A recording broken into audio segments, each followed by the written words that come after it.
День за днем корреспонденты нашего телеканала следят за развитиями событий в республике и за ее пределами. Подводя итоги этой недели, мы расскажем о самых заметных новостях. В эфире программа «Якутия. День за днем». В студии Петр Васильев. Коротко о темах выпуска. В Якутии дали старт Всероссийскому году педагога и наставника, а также вручили первую премию народного учителя. Долгожданное новое здание речевой школы открыли в столице республики. Оно оснащено всем самым современным оборудованием. Профессия оператор дронов. Наш корреспондент расскажет о тонкостях этой популярной специальности. Еще совсем недавно это казалось отрывком из фантастического фильма про будущее с умными машинами. А сейчас это неотъемлемая часть нашей жизни. Новый жилой квартал, благоустройство озера Сайсары и реконструкция площади Ленина. 10 миллиардов рублей направят на реализацию мастер-плана столицы Якутии. Телеканалу «Якутия-24» исполнилось 5 лет. Вспомним, как все начиналось.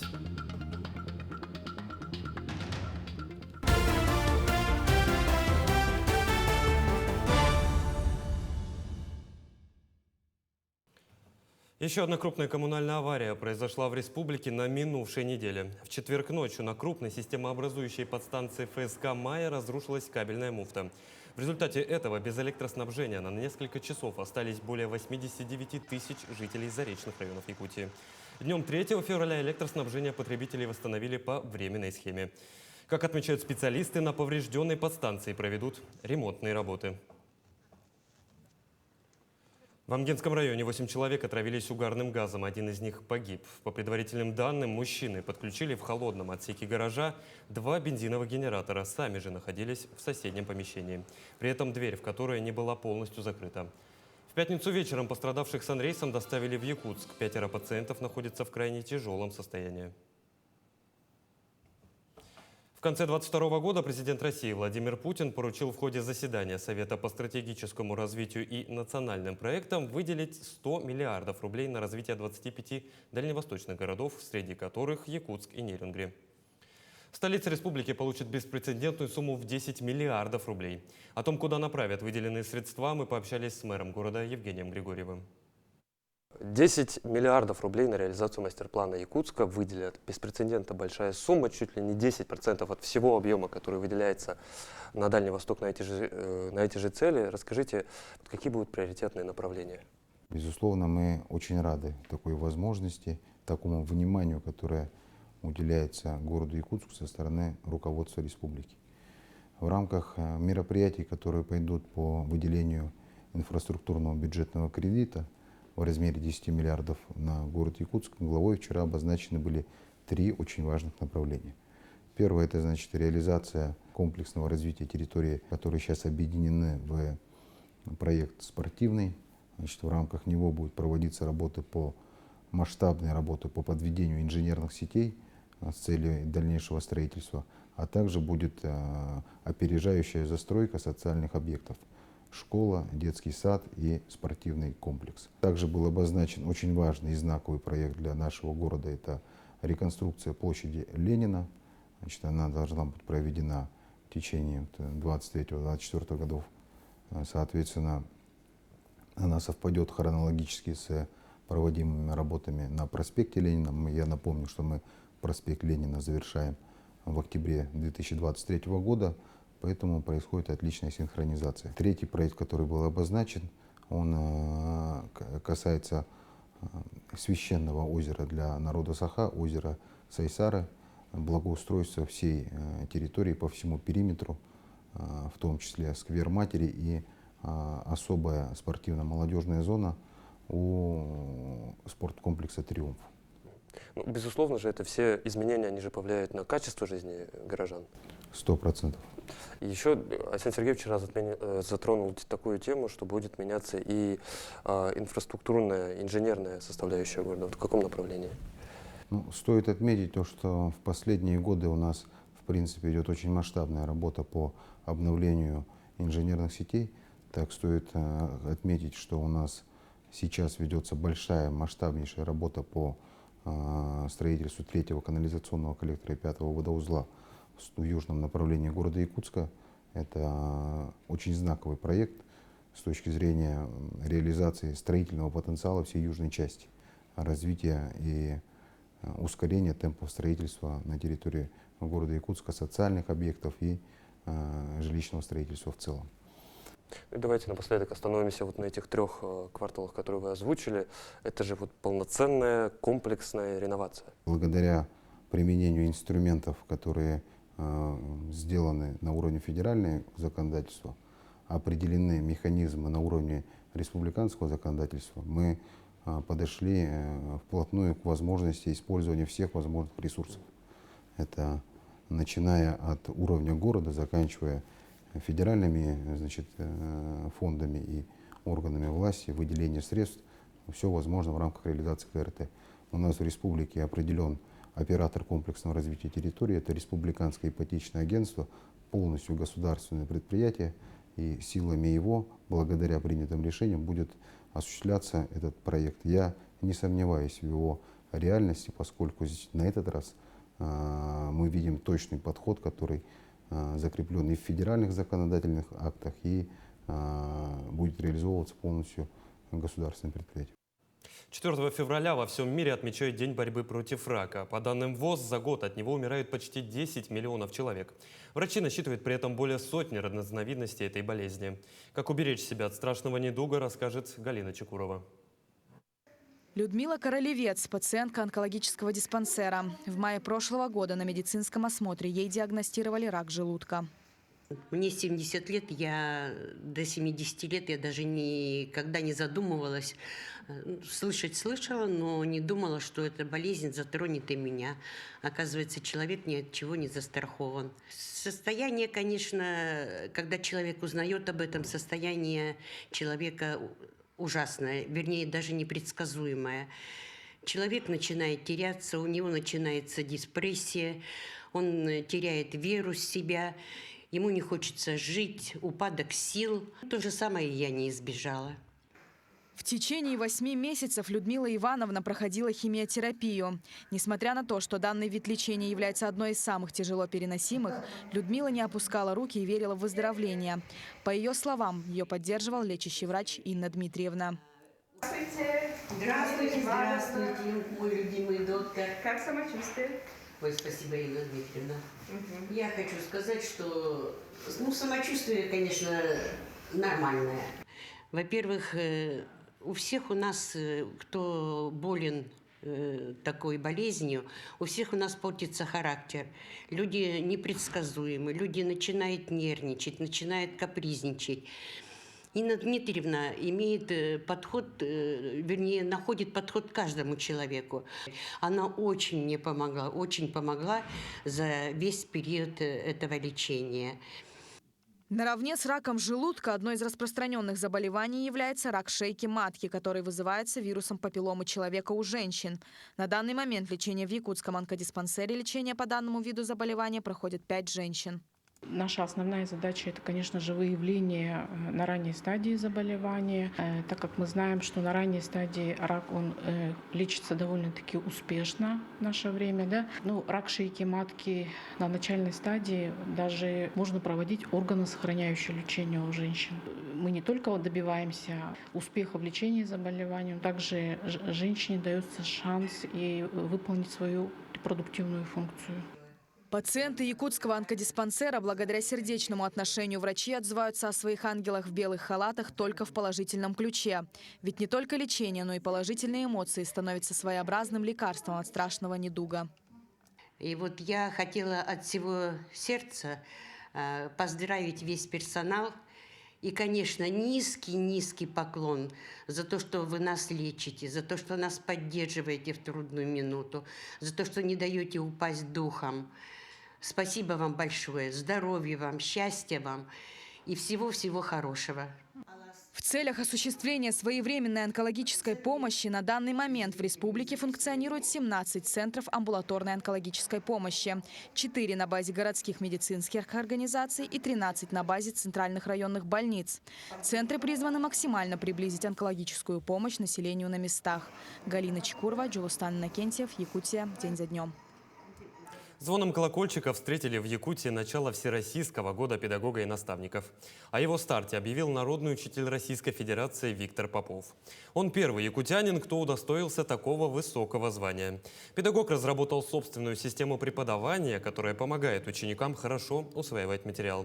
Напомню, 23-й год объявлен указом президента страны Владимиром Путиным годом педагога и наставника. В честь этого глава Якутии учредил премию в 100 тысяч рублей лучшим педагогам и наставникам региона, которые получат 36 работников образования.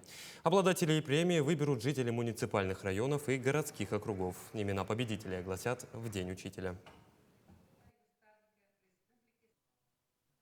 Его методическая работа помогает молодым учителям. Он давно уже является нашим самым главным методистом по предмету физика. И мы хотим, чтобы его опыт работы как учителя, как педагога был еще распространен на уровне Российской Федерации. Поэтому в рамках Года педагога мы планируем опубликовать его методическую работу, и чтобы учителя пользовались его идеями, советами. На минувшей неделе объявили также имя педагога, который стал первым обладателем премии имени народного учителя Якутии Николая Афанасьева в области краеведения. Награду присудили Мариане Кушнир, учительнице географии с 30-летним стажем гимназии номер 1 в Нерюнгринском районе. В настоящее время педагог, помимо преподавания, руководит районным методическим объединением учителей географии Нерюнгринского района. Премия имени Николая Ивановича Афанасьева, ветерана Великой Отечественной войны, народного учителя Якутии. Работу представили из 11 районов свыше 30 учителей и педагогов. Ну и сегодня мы определили первого номинанта этой премии. Хочу пожелать всем работникам образования успешной работы в этом трудовом году. В течение 2 недель 52 сильнейших шахматиста со всей страны боролись за звание лучшего.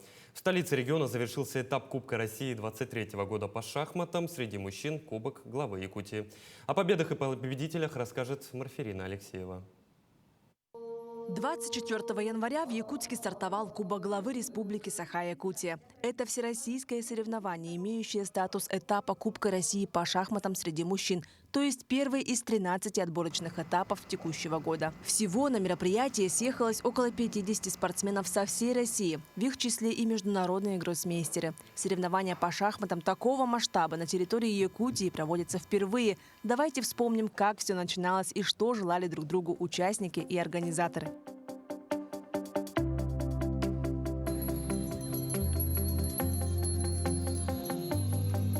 Да, это довольно-таки серьезный турнир.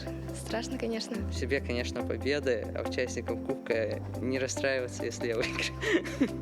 Хотелось бы всем пожелать удачи и пусть победит сильнейший.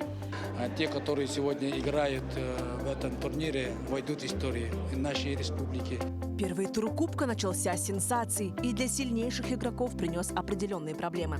Так, международный гроссмейстер 16-летний Володар Мурзин из Химок, который в прошлом году вышел в суперфинал, тем самым ставший самым юным гроссмейстером в стране, сыграл в ничью с 15-летней якутянкой Ариной Васильевой. В первом туре обычно большие шахматисты и вообще любой шахматист пытается найти свою игру, и обычно партию заканчивается в ничью.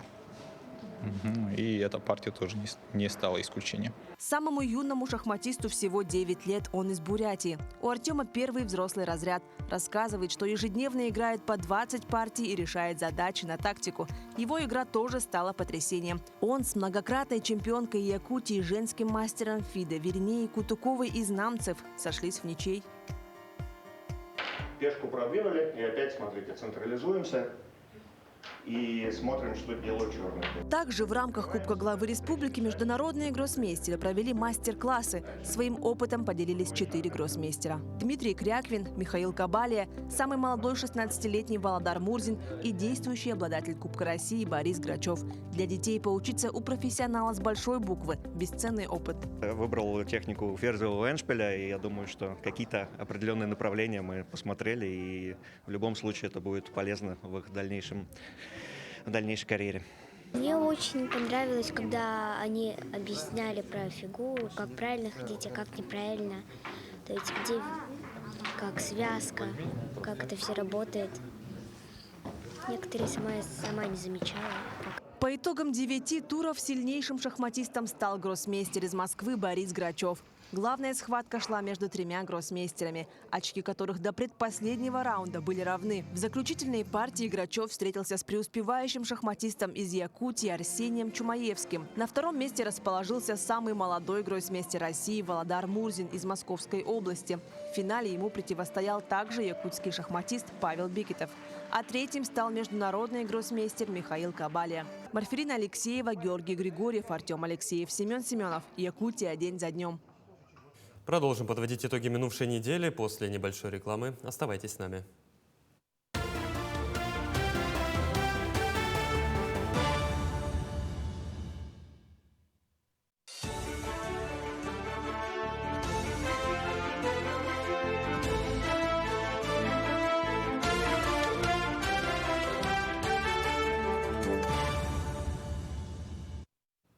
В эфире «Итоги недели» мы продолжаем.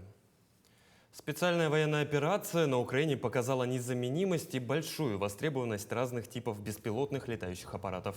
Если в начале СВО беспилотники в стране производились мелкосерийными партиями, то сейчас их производство поставлено на поток.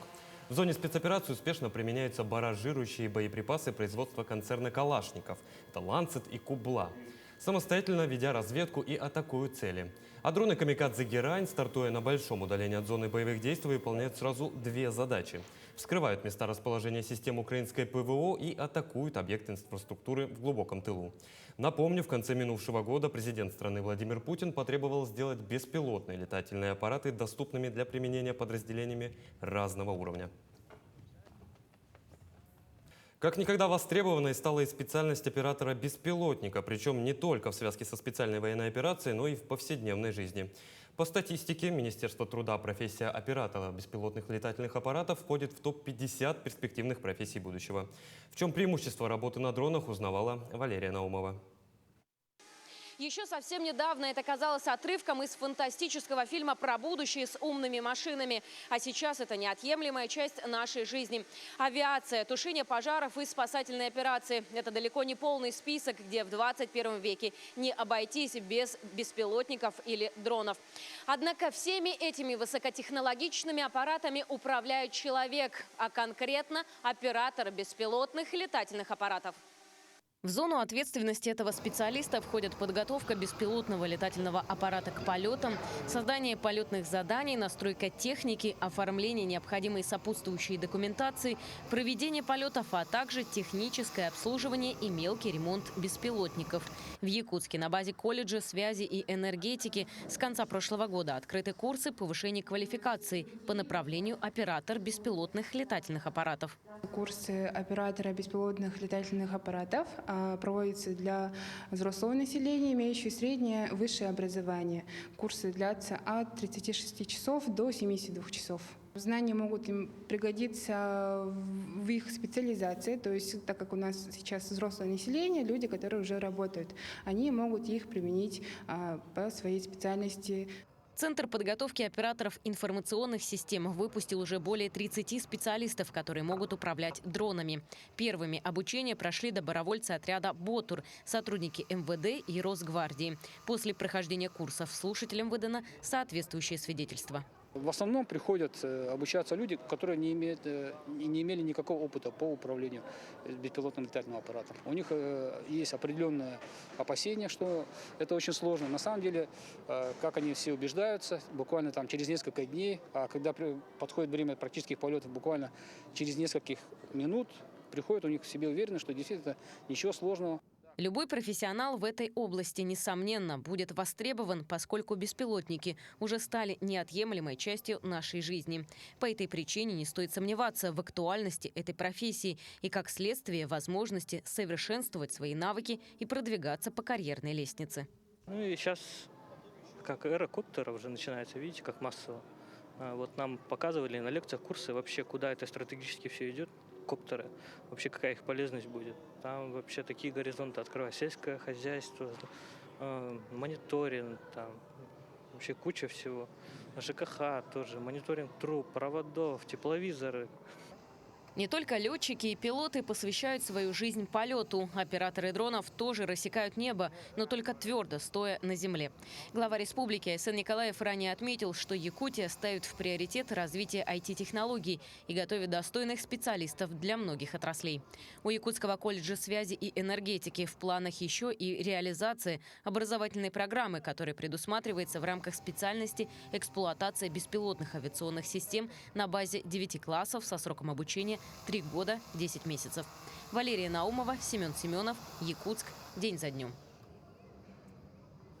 На этой неделе военкоры НВК «Саха» прибыли в зону соприкосновения специальной военной операции. Мои коллеги Николай Бестинов и Илья Жараев посетили город Кировское в ДНР, который восстанавливает республика. Пообщались с бойцами из региона, а также ознакомились с работой Единого координационного центра Якутии, который продолжает доставлять нашим солдатам необходимые вещи и продукты питания. Прибыли мы в ноябре сюда. До сих пор как бы здесь. Так, ребята, как обстоят дела вообще? Как, да, в принципе, обстановка хорошая, спокойная. Обеспечение хорошее, все есть. Ни в чем, в принципе, не нуждаемся. Гуманитарная помощь Якутии помогает. Наших не бросают, так что как бы это радует. Участники специальной военной операции проходят социальную реабилитацию на базе Республиканского социально-оздоровительного центра комплексной реабилитации инвалидов. Там для них организована специальная программа. О том, что она в себя включает, узнавала Мария Кардашевская. Для тех, кто вернулся с передовой, крайне важно безболезненно вернуться в социум. Именно из таких побуждений в июне прошлого года была организована программа социальной реабилитации для участников специальной военной операции.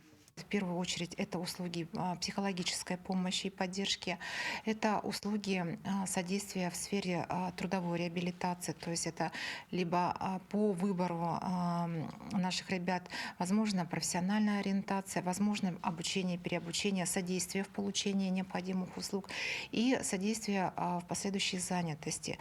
При поступлении в центр пациента осматривает мультидисциплинарная бригада врачей, которая включает в себя невролога, терапевта, врача ЛФК и физиотерапевта.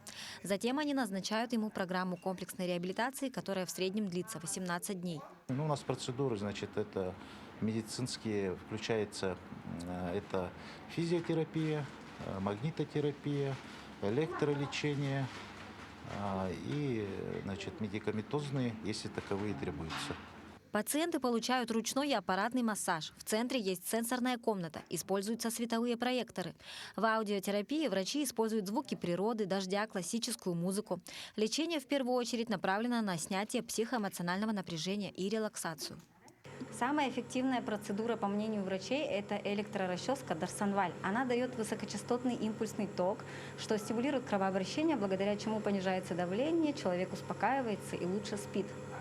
В ближайшее время планируется расширить программу и предусмотреть социально-психологическую помощь женам и детям участников специальной военной операции на базе реабилитационных центров в Нерюнгринском, Нюрбинском, Алекминском, Амгинском районах. Мария Кардашевская, Джилустан Иннокентьев, Якутск. И к другим темам. Заместитель генерального прокурора России Дмитрий Демешин принял участие в расширенном заседании коллегии об итогах работы прокуратуры республики за минувший год. В ходе заседания обсуждено все социально-экономическое положение республики. Демешин указал, что главная задача, которая ставится руководством страны перед органами власти всех уровней, это принять необходимые меры для повышения уровня жизни людей. Он поручил держать на постоянном контроле вопросы соблюдения прав пенсионеров, лиц с ограниченными возможностями здоровья, коренных малочисленных народов Севера и субъектов предпринимательства. Многое сделано за истекший 22 год. В частности, восстановлены права более 500 детей-сирот. Они получили жилье, это много, это больше, чем в других регионах Дальнего Востока. С опережающими темпами заменяется аварийное жилье. В республике тоже есть эффективность этого процесса, есть и проблемы. Конечно, это реализация национальных проектов. Здесь прокуроры получили задачу дать правовую оценку бездействию или недостаточному администрированию со стороны уполномоченных органов, которые должны были эти деньги приземлить в конкретные дела в интересах жителей Якутии. Кроме того, Демешин посетил среднюю образовательную школу номер 39.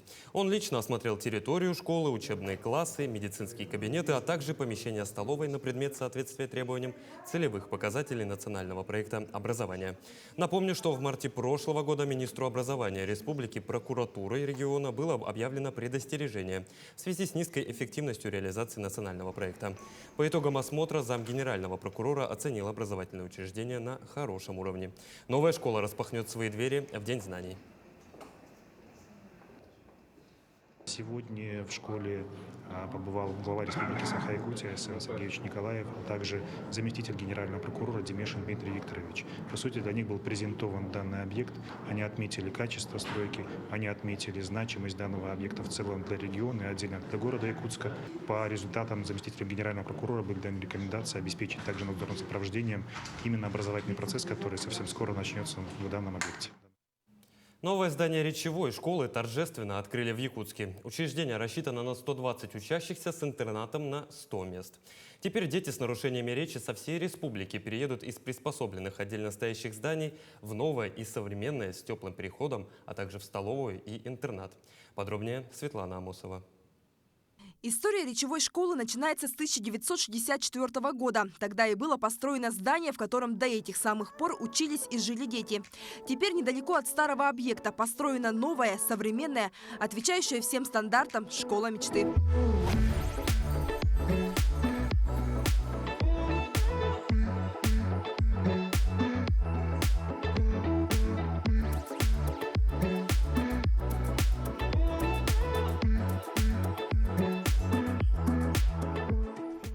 О возведении нового здания для речевой школы глава республики Айсен Николаев заявил еще в 2019 году.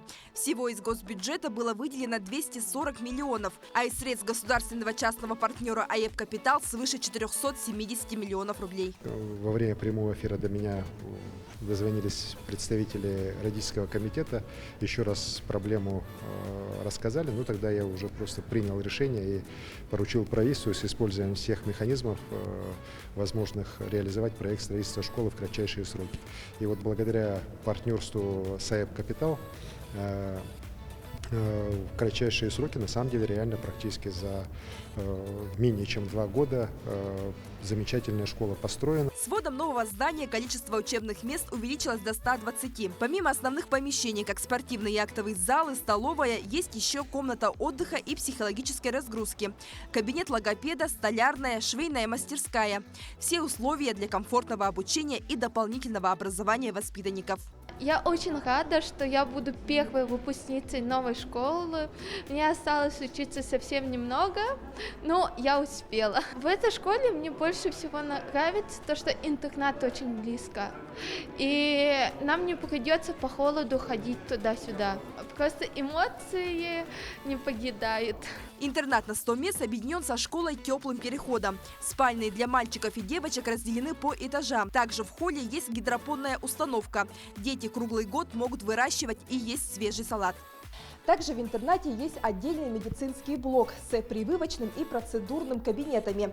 Также, более того, у детей появилась возможность, не выходя из интерната, лечить зубы. Как мы видим, здесь есть полностью оснащенный стоматологический кабинет.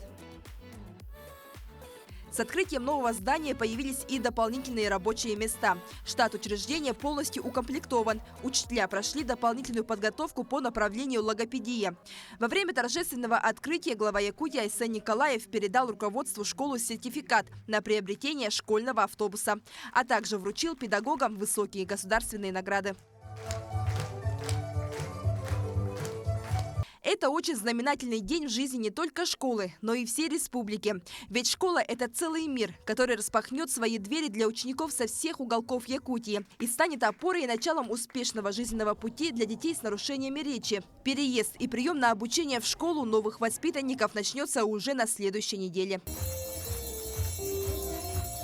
Светлана Амосова, Артем Алексеев, Якутск. Продолжим подводить итоги минувшей недели после небольшой рекламы. Оставайтесь с нами.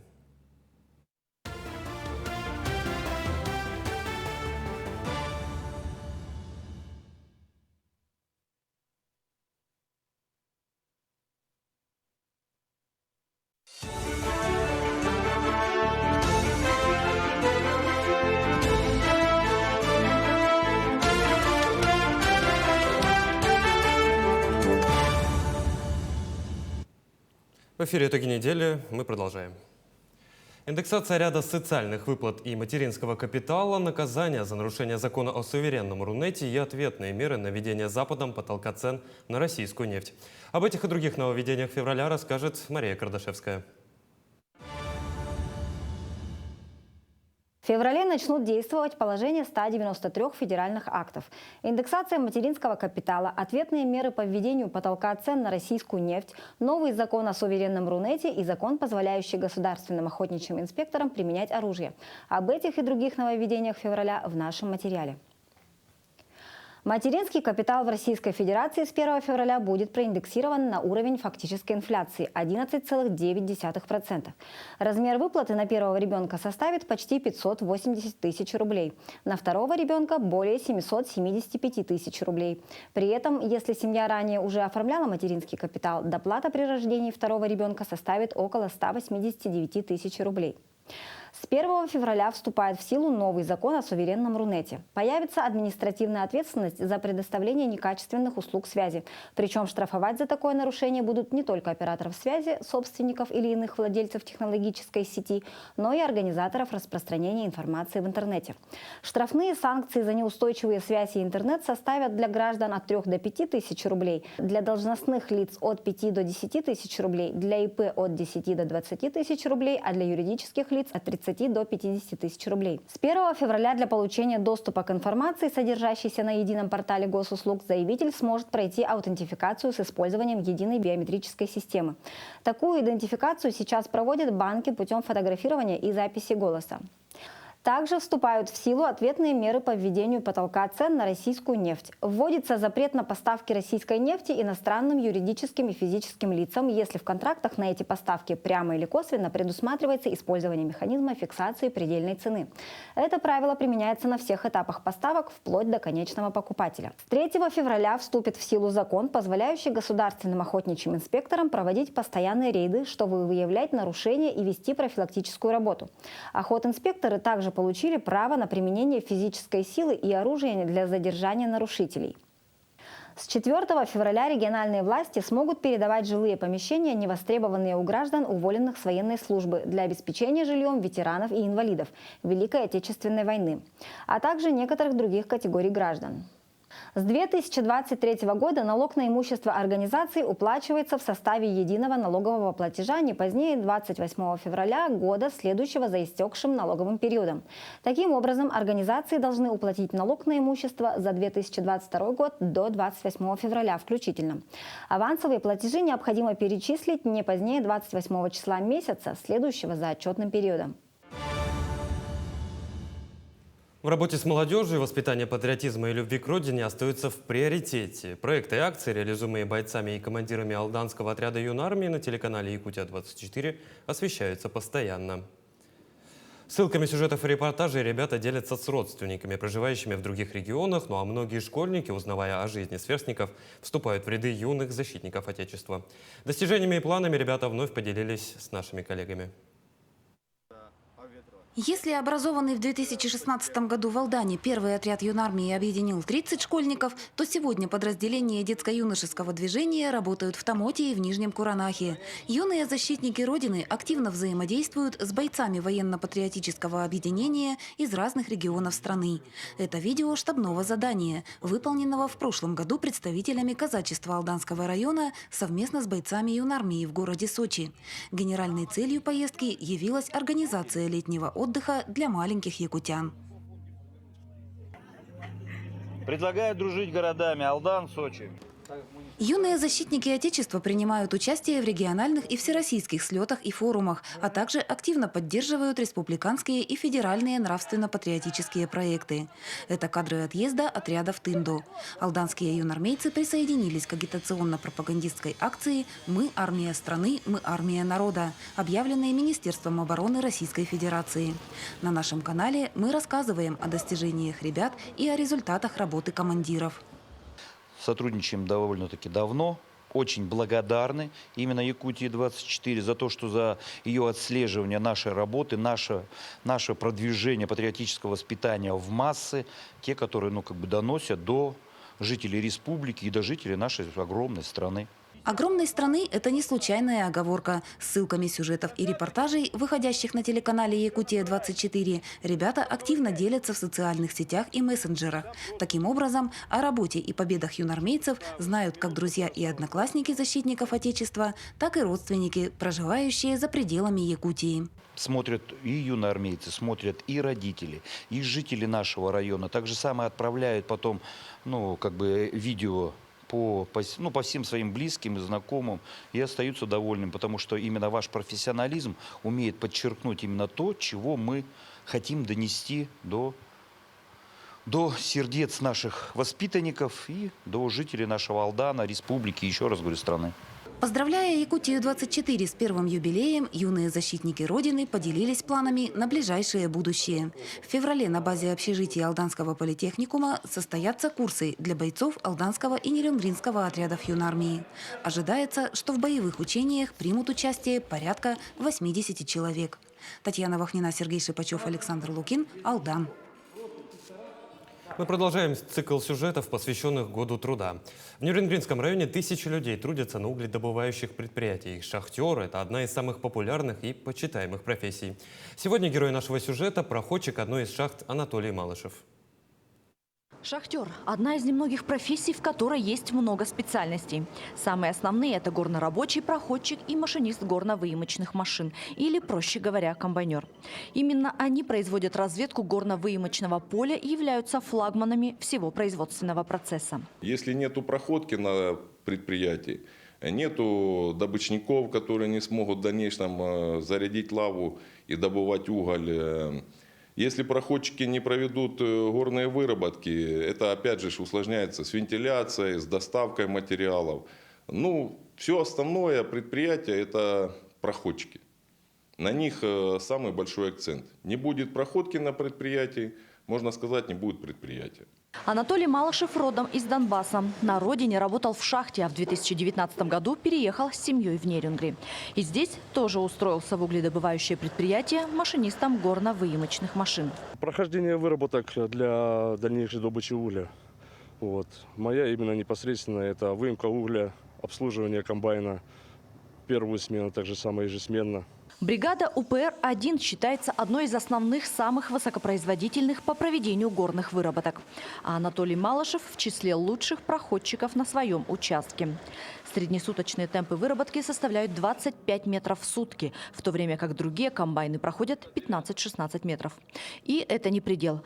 Главное – не бояться трудностей, тогда по плечу все шахтерские рекорды. Ирина Жданова, Захар Головин, Нерюнгри. Любовь к профессии закладывается еще в альма-матер. Во время обучения студенты получают необходимые знания и осваивают тонкости специальностей. И от того, насколько интересным и практичным будет это обучение, зависит и дальнейшее профессиональное развитие молодого человека. О том, как выстроена система профессионального образования в Приморье, расскажет Лидия Гасанбалаева. Система среднего профессионального образования активно развивается. И уже в прошлом году по России количество студентов колледжей и техникумов превысило количество студентов университетов. И с уверенностью можно сказать, что колледж – это один из вариантов получения качественного образования. Александр Потапов с детства мечтал связать свою жизнь с морем и сегодня обучается в морском инженерном колледже по направлению основы судовождения. Он рассказал, что любовь к профессии ему привил брат, работа которого тоже связана с морем. С детства меня привлекало морское дело в принципе. И, возможно, еще повлияло на это то, что у меня брат служил в военно-морском флоте здесь же, во Владивостоке. Всем выпускникам, которые хотят связать свою жизнь с морским делом, я советую, чтобы они приходили и поступали в морской инженерный колледж Морского государственного университета имени адмирала Геннадия Ивановича Невельского. Получение профессии в колледже становится устойчивым трендом. Нынешняя молодежь активнее делает выбор в пользу получения среднего профессионального образования. Если 3 года назад его выбирала только половина девятиклассников, то сейчас в колледже поступает 60% выпускников 9 класса и 30% выпускников 11 классов. Только за последний год численность студентов в колледжах Дальневосточного федерального округа увеличилась на 5500 человек. В последние годы во всех колледжах у нас созданы современные такие же учебно-производственные мастерские по самому большому спектру профессий и специальностей, которые мы реализуем. Создание этих мастерских, их больше 40. Создание этих мастерских позволило системе СПО выводить на рынок труда более подготовленных ребят и девчат, более мотивированных к рынку труда. И, соответственно, они более востребованы уже самими работодателями. У нас по статистике Приморского края, у нас после 9 класса выбирают именно колледжи для дальнейшего обучения, чтобы они уже получили профессию и могли раньше выйти на рынок труда. Ну а часть ребят наиболее толковых, талантливых после окончания колледжей дерзают, что называется, и поступают в вузы. И мне кажется, это очень правильный вариант, когда ребята, поступая в вузы на какие-то специальности, они уже имеют не только такое, знаете, общее представление о будущей профессии и виду своей деятельности, они эту профессию, что называется, уже потрогали руками. Система среднего профессионального образования активно развивается. Уже в прошлом году по России количество студентов колледжей и техникумов превысило количество студентов университетов. И с уверенностью можно сказать, что колледж – это один из вариантов получения качественного образования. Лидия Гасанбалаева, Владивосток. Продолжим подводить итоги минувшей недели после небольшой рекламы. Оставайтесь с нами.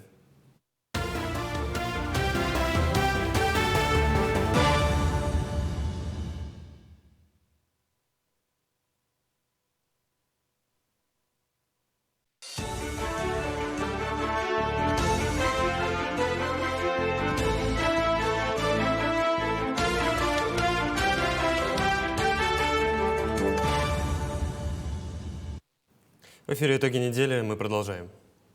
Телеканал «Якутия-24» на этой неделе отпраздновал свой юбилей. В течение 5 лет мы вещаем жителям Якутии о самых актуальных событиях во всем регионе. С чего начиналась работа телеканала, расскажет моя коллега Галина Чекурова. «4» будет рассказывать зрителям самые свежие новости и события в стране и республике. Это случилось 1 февраля 2018 года. В Якутии появилась возможность на любом телевизоре на 21-й кнопке смотреть первый информационный круглосуточный телеканал «Якутия-24». В 2018 году руководство телекомпании поставило задачу создания полноценного телеканала. Руководство компании поставило вопрос о том, чтобы необходимо разделить языки. В нашей республике 2 государственных языка – якутский и русский. Поскольку НВК Саха вещает в основном на якутском языке, была поставлена задача создать такой же канал, только вещающий на русском языке. В самом начале мы начинали только как информационный канал, а со временем назрела необходимость создать не просто информационный, но и дополнить ее еще и развлекательным контентом.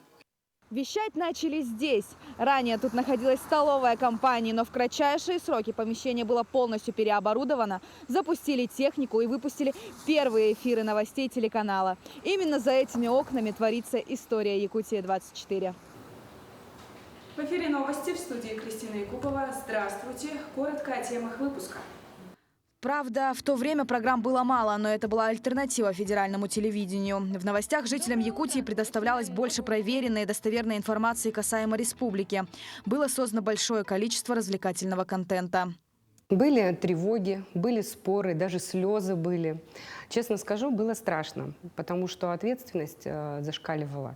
И, знаете, нам хотелось, чтобы было все идеально. Я думаю, что у нас это получилось. Главный рецензент в этом случае, конечно же, наш телезритель, ему судить. И сегодня мы российский региональный телеканал, с гордостью это повторяю, который не уступает многим телеканалам центральных городов нашей страны. Конечно, в первую очередь гордость вызвал флагманский продукт любого телеканала – новости. В этой редакции работали и продолжают работать люди с совершенно другим восприятием жизни. Они как скипидаром смазаны, и им совершенно не сидится на месте. Фотокорреспондент, она очень разнообразная, интересная. Не зря мы выбрали эту профессию, так как каждый день мы узнаем разные новости, начиная от сельского хозяйства, заканчивая до правительственных совещаний. День у нас начинается обязательно со съемки. Иногда бывает, что съемка в 8 часов или в 9, а у некоторых бывает и прямо с самого утра, с 6 часов утра, и заканчивается день у нас поздно-поздно вечером. Иногда съемки стоят даже в 10, в 11 вечера, ну когда как. Наш телеканал вещает во всех крупных городах республики. Также мы есть в цифровом вещании и в смарт-приложениях. Сейчас на телеканале работает более 100 человек. Работают филиалы в 20 районах и городах республики, и даже во Владивостоке и Москве. Мы производим программы, и мы не собираемся останавливаться. Галина Чекурова, Семен Семенов, Георгий Григорьев, Якутск. В Москве завершает работу художественно-промышленная выставка «Форум. Уникальная Россия». Ежегодное событие в этом году объединило рекордные 1200 участников, и каждый из них привез на выставку изделия декоративно-прикладного искусства, живописи, народных художественных промыслов. Выставка шла 2 недели в гостином дворе. Чем же удивила Якутия посетителей уникальной России, узнаем у Айсены Бурнашовой. Яркий, красивый, нарядный, мех и вышивка. Я в шоке. Вот, действительно, встречаюсь с такими вещами интересными, которые не сталкивался. И это все о якутских изделиях. Ценителям народных промыслов на стенде республики было на что посмотреть. Вот, например, традиционный якутский нож. Сталь 65Г, ручка из капа березы, ножны из бычьего хвоста. Мастер Олесов хоть и изготовил этот нож в Москве, но использовал якутские материалы и технологии. Бычий хвост найти, да? Все равно только из родины надо отправлять. Кап березы тоже. Тут в основном продают карельскую березу, а кап только из Якутии тоже отправляют. А вот буктах-сон – традиционное зимнее пальто 19 века. Его на выставку привезла мастерица из Вилюйского улуса. Здесь и отделка в виде сакрального серге, и орнаменты-обереги. Все в точности, как и 2 столетия назад. Это рысь, бобер, мех белки. Ой, внутри тоже внутри все белка отделано. Ага. И с задней стороны тоже очень красиво смотрится. И сколько же вся эта красота весит? Эта красота весит 16 килограммов. Традиции народа в каждом шве и бусинке. Чтобы создать это пальто, Анна Семенова поднимала архивы музея Ярославского. Неделями искала необходимые ткани. Только на шитье ей понадобилось 2,5 года. Столько сил и времени ради главной цели. Я шила такое историческое традиционное пальто, чтобы молодое поколение, внуки увидели, какую одежду носили наши предки. Пальто создано по всем якутским канонам, с большой ответственностью и трепетом. Вместе с ножами и зимним пальто выставку украсили меха, хомусы, шляпы из конских волос. Работы 9 якутских мастеров. Каждое изделие прошло отбор жюри, поэтому на выставке собраны лучшие образцы народных промыслов Якутии. Сохраняя культурные коды, идти к современности. То есть мы должны показать, что это живо, и это имеет место быть в нашей современной жизни. То есть вдохнуть новую жизнь в народные промыслы, но не потерять эти культурные коды. И это прекрасно понимает еще один участник выставки. Ассоциация «Сделано в Якутии». Под одним брендом представлено сразу 3 компании. В Москву они привезли ювелирные украшения и национальную посуду. Наша основная задача не только показать наши изделия, да, но и искать пути выхода на внешние рынки. Якутские работы настолько впечатлили гостей выставки, что организаторы уже задумываются над проведением регионального формата в республике, чтобы о якутских традициях и народных промыслах знало еще больше людей. И я смотрю, пользуется популярностью стенд, на нем постоянно люди. Поэтому мы очень рады, что вы с нами. И хотим посетить Якутию тоже. И сделать там мероприятие в формате уникальной России, только региональный стандарт такой. Айсена Бурнашова, Туяра Константинова, Григорий Николаев, Виктор Олесов, Москва. 1 февраля физкультурно-оздоровительный комплекс, построенный в микрорайоне Марха, распахнул двери для первых посетителей. Комплекс построен по программе «Газпром детям» в рамках столетия республики. В нем расположены каток 30 на 60 метров, бассейн с 6 дорожками и малая ванна для школьников. Комплекс работает с 10 утра и до 8 часов вечера. При посещении предусмотрены скидки и льготы для многодетных семей, инвалидов, членов семей участников специальной военной операции. Жители этого микрорайона, они на открытие приходили все школы, которые недалеко здесь расположены. Они специально с ними, со школами, будем работать по программе обучения детей плаванию и катанию на коньках с 3-4 классов. Есть такая программа у нас, которая в республике работала. Третий выпуск нового шоу «Танцуй» на телеканале «Якутия-24» состоится уже в это воскресенье. 9 пар состязаются в мастерстве исполнения и артистичности. И каждый раз они представляют зрителям новую программу. Отдать свой голос за понравившуюся пару участников можно в день эфира посредством СМС-сообщений. Напомню, что в прошлом выпуске шоу «Танцуй» 2 пары получили наименьшее количество баллов и стали претендентами на выбывание. На территории республики пришло долгожданное потепление. Сильные морозы и туманы сменились долгожданными солнечными днями и умеренно холодной погодой. Однако, как уверяют синоптики, расслабляться пока еще рано. Впереди целый месяц зимы. О том, какие прогнозы дают синоптики на февраль, мы поговорили с начальником якутского УГМС Татьяной Маршалик. Татьяна Владимировна, здравствуйте. Ну вот по январю, вот эти 31 день мороза, которые у нас держались, они разделили общество, и в том числе и синоптиков, и простых людей, на 2 лагеря. Кто-то говорил, что были аномальные холода, кто-то говорил, что были и холоднее. В чем золотая середина? Кто прав? Ну, действительно, вот вы сказали 31 день, ровно весь январь, потому что у нас похолодало как раз ровно в новогоднюю ночь.